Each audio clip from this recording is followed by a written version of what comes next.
do a quick deal on putting up tomatoes. So we got to get the skins and the core off, right?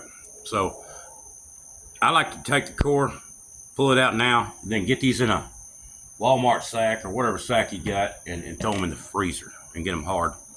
And then what'll happen is, I wished I would have saved it for you. But what'll happen is you just kind of pull it like that, man. All the skin comes off real quick like that. And this is what, about 3 Walmart sacks or a dollar store sack, whatever. You know what I'm saying? That's what it looks like right there. And that's peeled and cored. These green ones are them freaking Cherokee purples that are whatever, but they got some good acid in them. And then into that, so a teaspoon in each one of your jars, you're gonna put a teaspoon of salt, right? I put some Redmond's in mine, Redmond's salt, and but I went ahead and put it in the batch, so I put like pretty much a quarter cup to that size. And now what's gonna happen is we're gonna cook it down. I'm gonna do it outside so I don't heat the house up, and we're gonna cook them down and get them to a boil, and then I'll show you what's up after that. My intention is probably to do it tomorrow. I'm not gonna do it today, but that there's a lot of liquid on that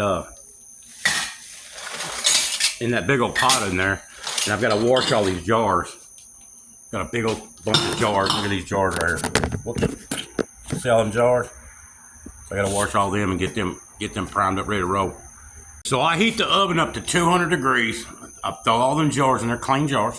I put them in there and let them get pretty warm. And then as my crushed tomatoes are over there freaking boiling, now I'm gonna let them boil for a while, and then get them up to a boil, and then put them to a simmer and let some of that moisture come off of them, so we'll thicken up a little bit, not too terribly much. Look at them tomatoes. Gotta get them all put up. These right here going in the freezer. That's how I do it. I got a batch over here cooking.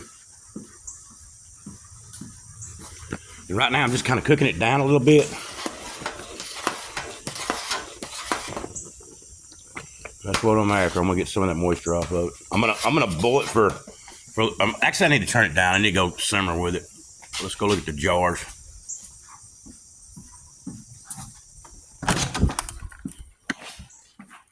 So what I do, I got these washed up. They was already clean, but I went in and got them rinsed off. One more round, and then they go in the oven.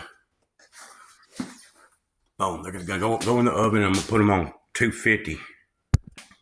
Got to get the lids ready, the rings. Make sure you got plenty of all that going on, and then your vinegar with a little towel so you can wipe your rim off before you put your lid and your ring on there.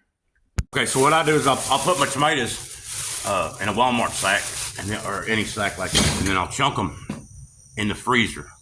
And I won't be using these till I got a mess of them, about dang near 3 bags of these. Then I can run a batch. Yeah, these are going to get straight cooked down for a while. I want to get them. I don't want them real wet, watery.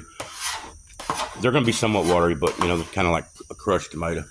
But they're going to cook down for a while, just sitting there simmering. Another tip is you want to have your junk ready. I mean, your rings ready, your vinegar, and you want to have more jars than what you think you might need, because they need to be heated up. So just plan on heating up more jars than preparing more jars than what you think you would normally need. Oh, you don't run out. All right, it's go time. We're still keeping her simmering though while we're doing this. So jars in the oven. Get you down here where you can see what's up. Let's show you how I do this. All right, got my little towel. I got everything ready. Here's my lid.